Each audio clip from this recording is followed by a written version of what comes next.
the Civic Center Advisory Committee to order on December 3rd at 4 o'clock. Have the roll call, please. Member Dostar? Here. Member Fisher? Here. Member Howe? Send that to me, right? Rose. She's here. I'm here. Member Lively? I'm listening to his Member conversation. Maradou? He's Member Mr. Finelli? Here. Yeah. Sorry. Councilmember Dobbs? Yeah, I have this with. Chair Member Lewis? I'm here. And on our agenda, we have DeGolia still listed, but he resigned, an announcement that Councilmember-elect DeGolia had to resign from this committee when he was elected on council. We don't have to accept his resignation. We don't Yes. have to do anything formal. No, We're well, by I accepting it. just- Yeah. No, he just did. You Yeah. just Yeah. resign. So public comments, do we have any public? No, we have no public. So I'm going to call for the approval of the October 2nd minutes. Anyone have any comments or changes of the They're minutes? right here. Yeah, they're right here. Did they come out beforehand? Well, yeah, Teresa sent them out last week. But Well, here's something, I don't know when we clarified or if it's in here, but the one thing I wanted to clarify was when we talk about a process for the square footage. Okay, this was October. Okay, forget it. That wasn't it. No, The move. last Okay, time don't come was, up. that was in the Thank September. you. So moved. Back then. Thank you. Yeah, moved in a second, all those in favor? Aye. Okay. The regular agenda, we're going to have a review comment of the master plan, preferred options by our HMC consultants. They distribute. But before we get into that, I just want to thank everybody, every member of this committee for the efforts and the public outreach that we did in November, and for the stellar performance of the consultants. I mean, it was like a marathon. So I think that we did an excellent job of doing what this committee originally was charged by the council to do, which was public outreach. We have one more public meeting scheduled December 11th, next week, and we're going to have our little outreach committee talk about things we're going to do when we get down to our recommendations later on. But I just want to make sure that, we are really looking at the site plan, and we've gotten another version just to hot off the press, so we'll... It's the same one, but we can talk about phasing, and, I want to set the stage as part of this agenda for developing the costs and the phasing. Okay, so shall we just turn it over to you now? Sure. Okay, so I appreciate all of you that were able to take a look at this, pretty much over the holiday weekend and start giving us comments. I think that's really helped us prepare for the discussion today. But since you kind of got something unexplained and just kind of thrown at you, we wanted to take the time to walk through the scheme, because I know some of you had questions as part of your comments, and we'll walk through. Make sure you understand our thinking, and then I thought I could go through some of the highlights of the comments that we got and some of the questions and comments in common, and then just kind of open up for discussion so that we can hopefully walk away with a consensus of, kind of final refinements that this needs in order to go forward for the workshop next week and to continue with pricing and phasing and kind of coming to conclusion on the master planning process. So, I'm going to kind of do overview and talk about our thinking of how the buildings are intended to work, and then ask Matthew to really talk about how the whole site is working together. And moving from left to right on the screen, and you all have this in front of you, as well as kind of an option that we also were studying for some other pieces below it.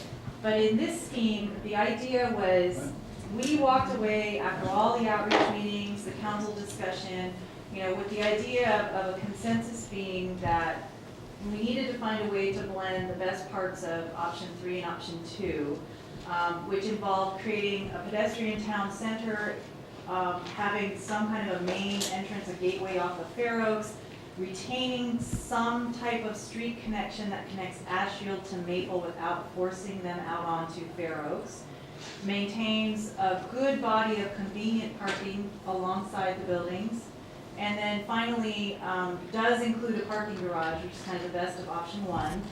And then an option for If the public works yard stays, the location for it, if it goes to the park, it goes to the park. So, we wanted to make sure that we accommodated it, but that decision is still a discussion in conjunction with the park planning. So, with all of those things in mind, this is how the scheme evolved that we put together. One thing that I will touch on and get into as we're going through it is we did review this with our traffic engineer as we were developing it. So I know some of you had some questions, and we'll be able to go through that more specifically.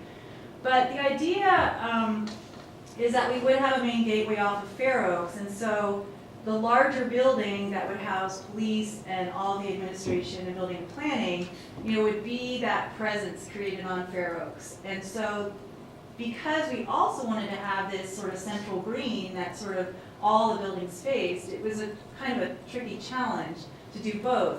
So we envision that when the building is eventually designed, it will have some transparency to be able to view through, so that you have a way to announce the Civic Center as you approach it from Fair Oaks.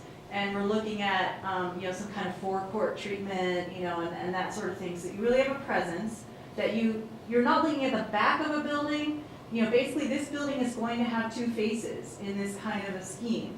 And that's okay, because you have functions that can be approached from many directions, is how we're looking at it.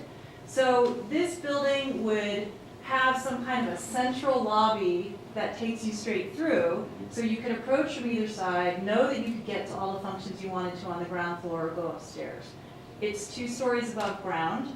I think we did get some comments about, why don't you flip police and, admin opposite to the way we've labeled them. I think you're all right about that, and I think we keep going back and forth, but I think where we've landed, I think we can create better synergy having the ground floor functions we want to retain for the city admin on the Ashfield Road side, and then put the bulk of the police ground floor program up towards Station Lane. So I think that was a good comment. I think that could work really well. But again, we're not trying to design the building now, so we know there's flexibility to arrange it however works I best. think that's like getting into too much architectural Yeah. detail. Even the see-through arcade or Yeah. whatever, because that's an architectural detail. How It the building is, and I going to think be that's built. sort of part of the point we wanted to make as well, is that, this is a planning exercise. We can conceive of ways that this building can address all the things that have been desired in terms of presence in different directions. We know that there's a design solution that's feasible. We will allocate enough area in the building per the program to know that that building can be arranged in such a way to achieve that. So that's kind of where we've developed this building plan too, is just to make sure that the area allocated, its positioning can work when an ultimate design is developed. The footprint you see there, based on the latest refinements I got to the program, is probably a little larger than the building area might end up being distributed. But again, I think, it's positioned, it can flux, when it starts design, it can push and pull, it can move back and forth a little bit. The garage footprint underneath it is larger than the building footprint you see. And the idea is we're getting around 60 cars downstairs, which covers all of the police and staff parking and a few extras. We also are putting some program, the idea we put some program downstairs that we can take advantage of the unconditioned space being built, for some of the police storage type uses. Then when we look over at the other buildings, The underground parking is 1 level. 1 level. Okay. Yep. And so there's ramps on either side to go down that you can see to access it. So again, there's the 2 ways out. So here you say, the total is 30,000 square feet. Yes, of the underground That's the parking total. footprint. Is that just underground parking? That's just the underground parking That's an footprint. awful lot of parking. It's a lot of parking. And these are all things, that, what we wanted to show is if you wanted to maximize it to the largest possible footprint, how big do we think that could be to avoid trees and other things in the way? But that's not all parking, because you've got evidence storage down there, you've got I would say a small office, you've got, 4/5 of it could be dedicated to parking. which is like 25,000. And it's a It says placeholder. 25,000, yeah. Yeah. But that's still big, that's 3/4 of an acre. Quite large. You have But just, when you go down, you really need to, you don't want a tiny little underground, No, because I mean, that's it's not too, tiny. it's hard to, It just gets into how many spaces and what rooms Exactly. you want. Yeah. Exactly. exactly. At what cost? Yeah, the Exactly. cost, right, what's the budget? And so, and I think that that's a component. They're showing us they could do this, which we know is at Exactly. least sufficient to handle our needs. Yes. It may be too big. Yes, I think you've hit that right on the head. So this is just for staff and police, the underground parking? And there's enough, there's more than was required by program available if you do a 30,000 square foot footprint in the basement. So we can get more. Resident parking. So that's also town, resident people? Yeah, It can be. there were some residents who wanted to Yeah, have they said they would underground use it parking, but they would When use it's it. raining, that type of thing, so. And you'll see on the drawing that you have, you know, we were tracking parking counts in the scheme of what's where. And so if you added up what's in the garage on the surface, we have a subtotal, and then on top of that, what we've put along the property line that belongs to the train, we've also shown how many spaces can be added on top of that. So in this scheme, we're getting fairly close to the existing number of spaces out there right now in total, maybe 15 or 20 short of what you have now, is that right? There's 161 total on site. It's an option for, it's a service, including garage and service, you have 112. And 161 did not include the Caltrans parking. Oh, okay, so we're about 40 short or so. We're 40 shy. 29. And the Caltrans was 31. 32. Depends on which plan. Yeah, And then, Depends on the plan.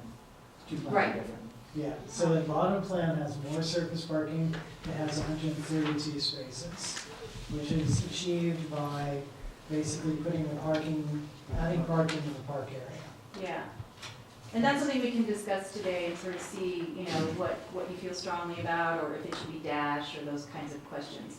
But then just kind of continuing with the buildings, one of the big questions that I know I had for all of you today was, you know, there seemed to be a pretty strong consensus to save and repurpose the town hall in some way, this building.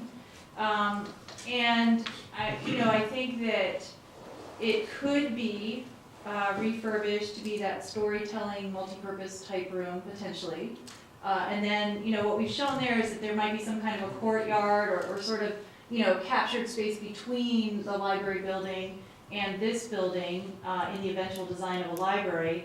We're currently showing the library footprint as if it includes that multipurpose room area, but it leaves us with kind of a nothing use for this building if we want to save it. Is that the L shape? Is that the Yeah, multi-purpose? that little dog leg at the end, it represents the multipurpose piece of the program. Okay. So, you know, I think that'll be a question that we want to discuss with you today is, you know, should we really show all of this, or should we say that the library, the new library building itself, doesn't include its multipurpose area, and this building gets renovated for that type of use, as an example.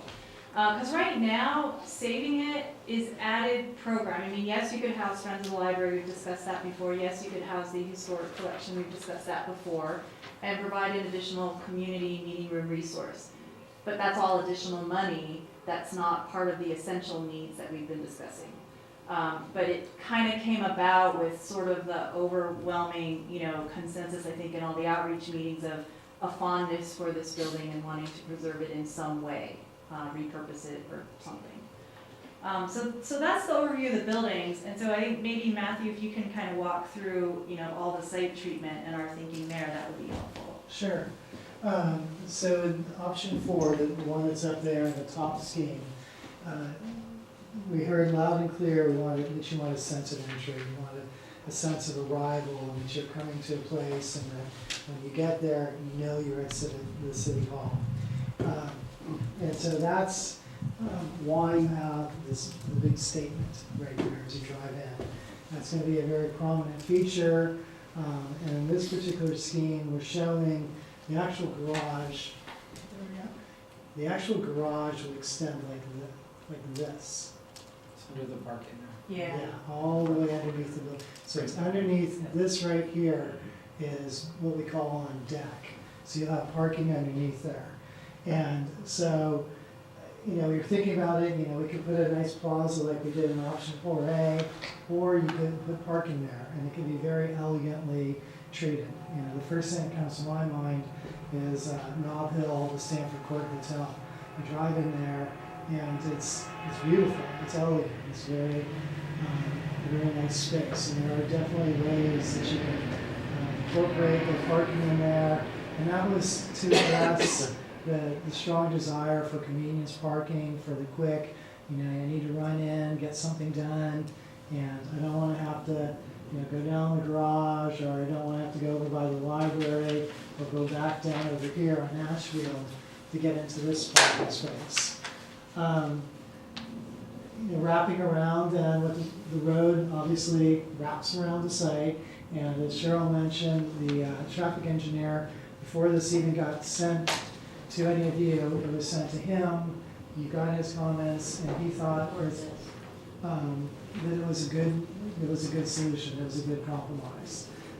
Some of the things he talked about that you have here, you could drive straight in, drive down along Ashfield this way, or drive over here, and there would be no stop signs or anything. This would be a free movement in.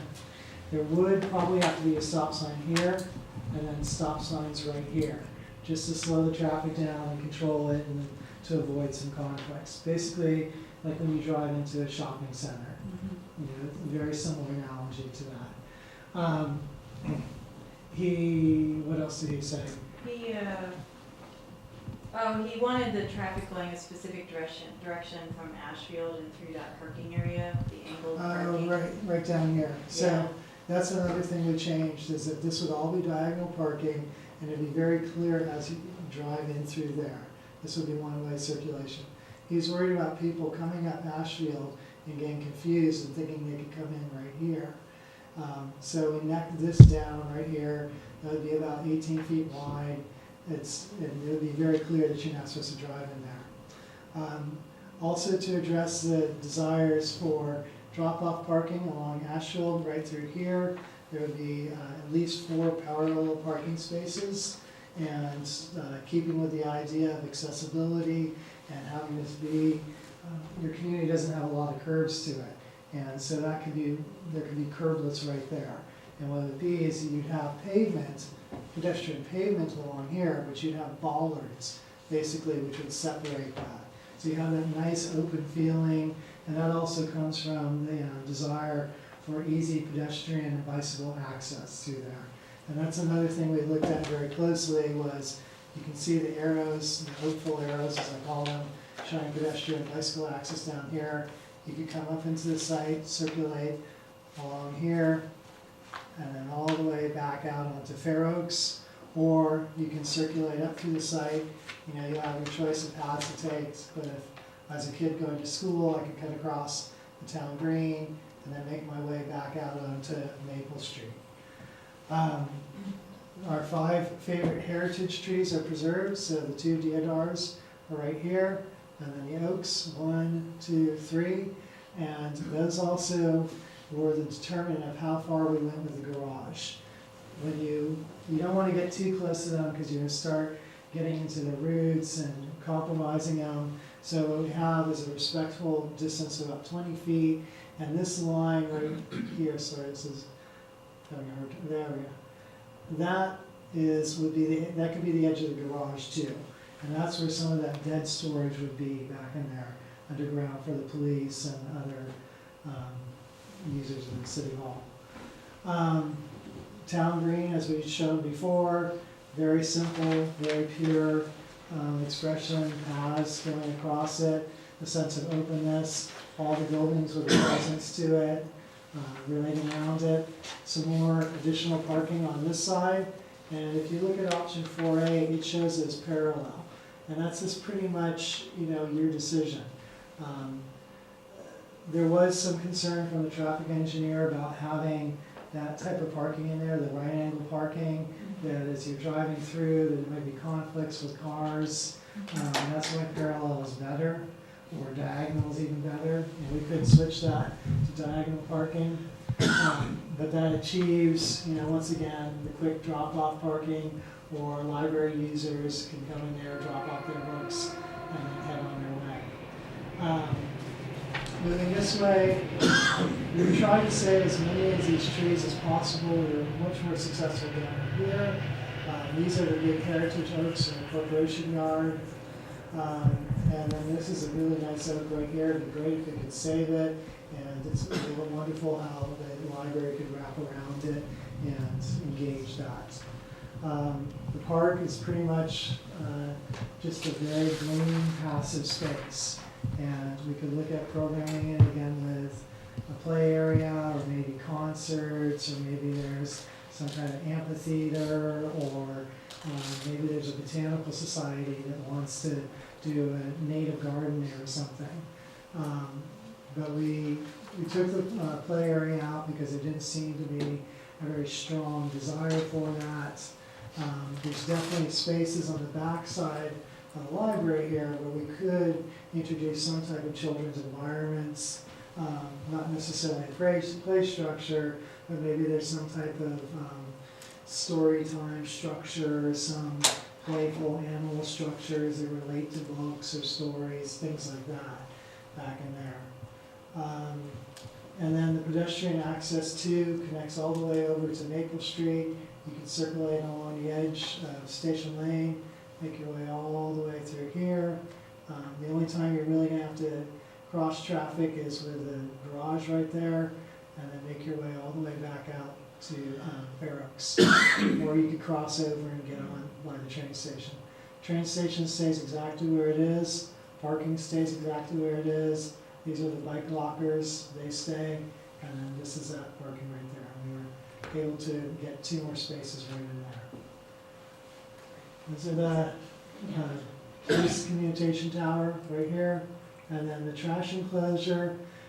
We looked at, studied this actually for a fair amount of time, and the reason this was put here is because the garbage trucks would like to come along, they'll roll that dumpster up and out like that, garbage truck spears it, and goes on its way. And that's one of those functional things we spend a lot of time looking at and designing, but that was really the best location for it.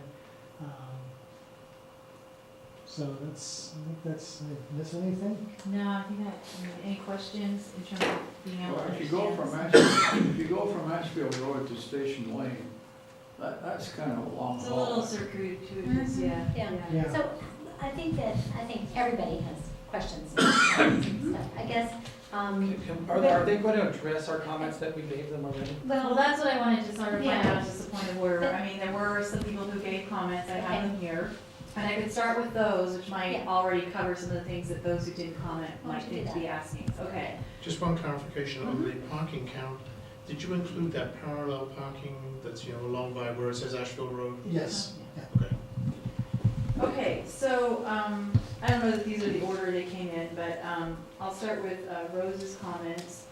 So Rosie started with a question about, back or front of the admin building and how is it facing, and, did it make it feel like 2 separate entities rather than the library and the admin building forming, sort of a entry, kind of feel around the green. And I'm hoping that the explanation of how we think that building could be set up is helping you understand that. Well, I guess when I envisioned a town center, I envisioned arriving at a place where you see all the fronts of the buildings. And in this scheme, I'm not opposed to it, these are just thoughts, as opposed to some of the other options. And in this scheme, it seems to be that you're running right into the admin police as the gateway. And I'm wondering how, in terms of visibility, you see the library. I understand you drive through it, but this is sort of the total impact image I'm looking for of a town center. Is the gateway to a building, or is a gateway to a complex?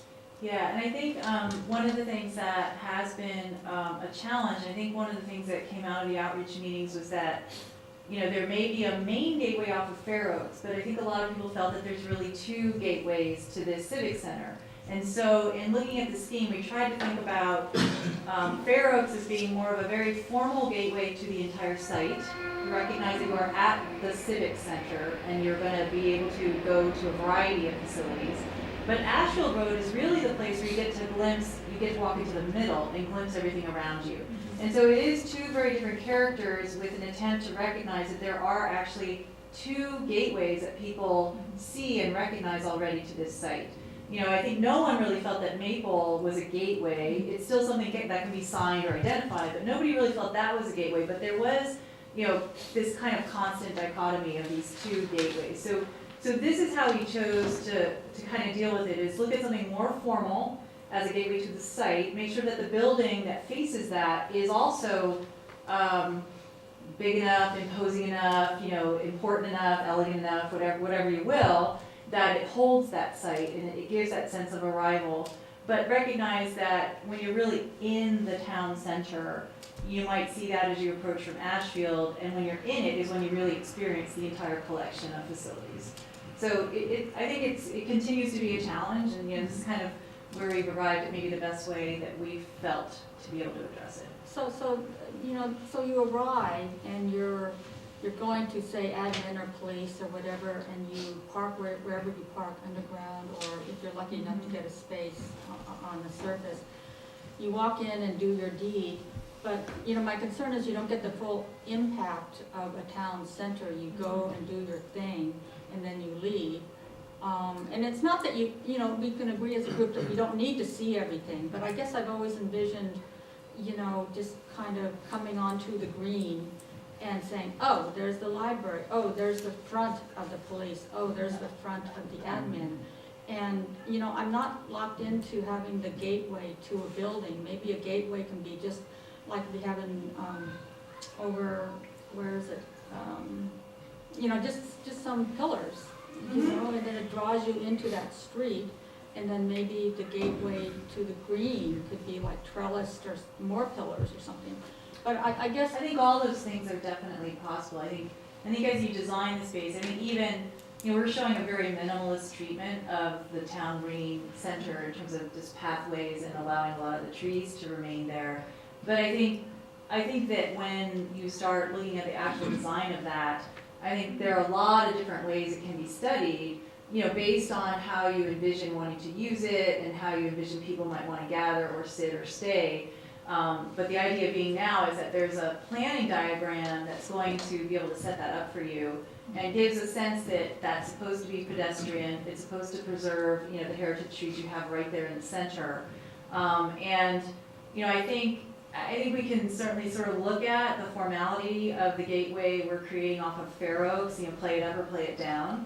I think there's a reality to how big the building is with the police and the administration together. It's going to be, you know, it's about that at 2 stories. You know, it could be a little smaller perhaps, but it's going to be a pretty big anchor on that side of the site.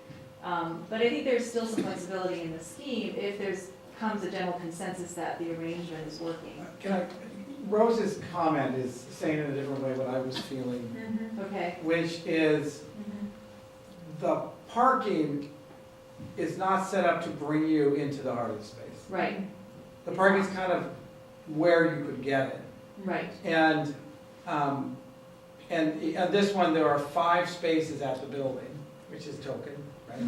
And there are 6 spaces over there, but every other piece of parking is remote. You gotta cross the street, and none of it takes you to the middle of that site except 6 spaces. None of it takes you into the bonanza, like the great place. And so for me, the thing that I would, you know, I would love to see differently is how do you deliver enough spaces on the surface that are on that central town green? So that you have enough for both the library and the police and admin for a typical day, not a big day, but a typical day. And not when there's 100 kids for a story time, but the normal use when you come in the middle of the day, there's people here. So that, and then how do you dress it up so that it's attractive? It becomes, whether it's colonnade or whatever it is, to become, oh, this is when I come to town center, this is the vision I have. That I arrive to that Ashfield Road parking from either side, and I park there or I park on Station Lane, but on the town green, and I get out of my car and I'm on the grass. And so that's your vision of the town as opposed to, and the other one is just like the hood ornament coming in. Sure. The other way is the hood ornament. It's just you're here, you arrived on the site, Yeah. go to where you want to go. So we could easily Yeah. put right angle parking all the way along here. Yeah, and you could have more on the other Yeah. one And then to we a could add point. more to a point along here, you know, we don't wanna interfere with the bounds.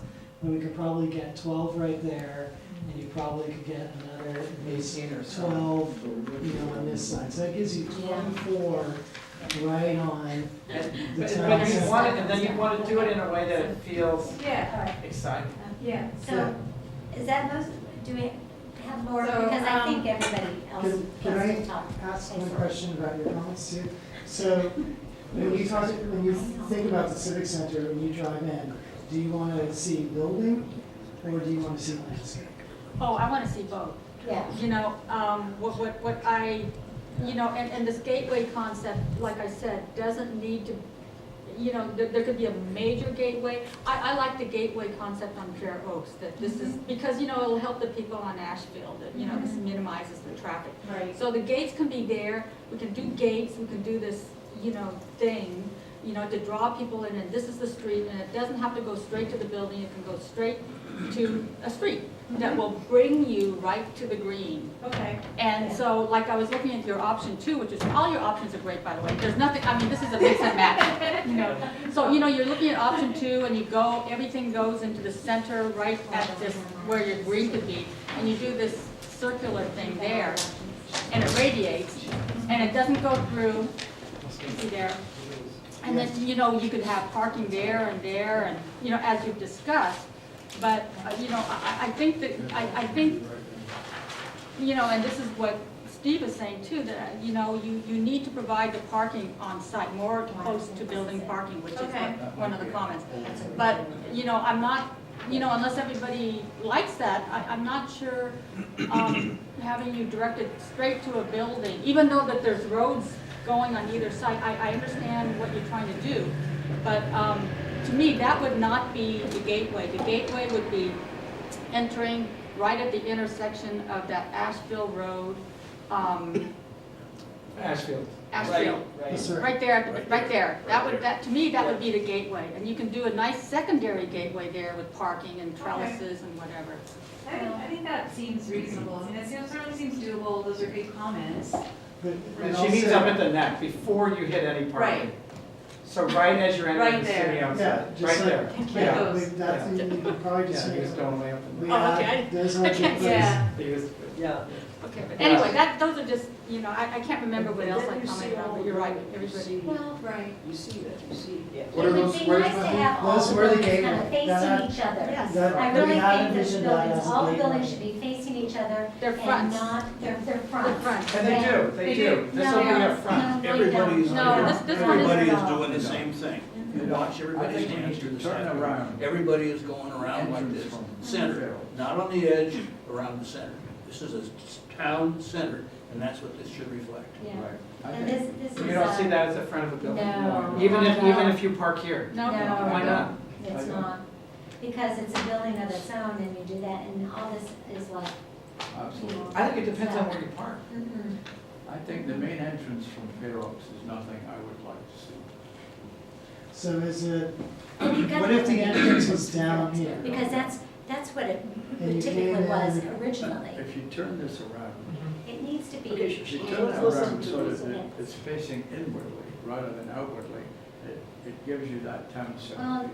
and then not have the Absolutely. entrance just go straight to the building, you Right. know, I like mean, a you can have shotgun. a small It's gotta entrance. come in and circle around. I mean, we have an opportunity to have smaller, you know, sinuous roads, you know, entrance into our town center. Because that's what Atherton is. It's a town of small, curvy, scenic roads, and it doesn't have to be a straight shot. And I think informal is better, more informal rather than a formal. Right. Yeah, that looks like a very urban solution. Right. Mhm. I don't- You mean the back of the building, the Fair Oaks side? Right. Yeah, is that back? I mean, Well, I consider it the back. See, that's Yeah. two-sided buildings. It's a Yeah. two-sided see, building. I mean, that is the front, but It's like a California house. That's the Right, front, it's like having a that- from the formal, street, you yes, don't see and then any it's people. having the And then you living go around side. to the back and that's where Anyway, everybody is. But you know what, Yeah. so that's really, we're kind of getting into what, I guess the site plan is critical. That's what we're here to do, it's critical. The design of the building is whether it's got two fronts or a back and front. That's different, but I think the flow, I mean, to me, it's not my turn to speak. Would you like to make your comment? Maybe Yeah, Councilmember Dodd, because I think that, you know, she's. First of all, I like option number 3, and I would like to see sort of modified option number 3, where everything is focused on the center. Here, it always feels like you don't really have a center. You come in from Fair Oaks, that's the sort of formal entrance. Well, I would like, if we're gonna do this, I'd like to see this turned around, so that you just turn this thing around so that everything faces inward. And that way, I mean, I've always felt that what we need is to have a courtyard where you can see everything that's there. You can see all the buildings, you can see the library, you can come and park there. And this doesn't turn me on that way. I think it's gonna look really bitty. And I think option number 3 modified, I wanted some modifications to option number 3. Option number 3, yeah, that to me looks much better. Right? Except the green, the center green was way too big. Well, I mean, we can modify it, but that gives you the feeling that when you go to Atherton Town Center, that you're really in the town center. And I have some other comments. So I think one of our concerns was we really felt like the consensus after all the outreach meetings was that there was a stronger consensus for not having traffic going through that center. So what I always want to know, is that Station Lane going through the green Yes. island? No, it doesn't go through that. Well, so if you go to it and go around. You go around the Okay, rotary. but it looks like it kind of goes through it. Those Right? are just pedestrian So, routes. I know, but that's Sidewalk. deceiving, right? It kind of looks to me like it does, and it's just way too big. I mean, if you look at how big that space is, it's huge. Well, we can change it, we can change Yeah. the size, but at least everything there, there's a center, which is what that oval is. Can I make a then suggestion, everything- Madam Mayor? Yes. Before, as you move along, there's 8 of you here, and you went through a series of public outreach meetings, and you heard a lot of resident feedback and Yeah. comments.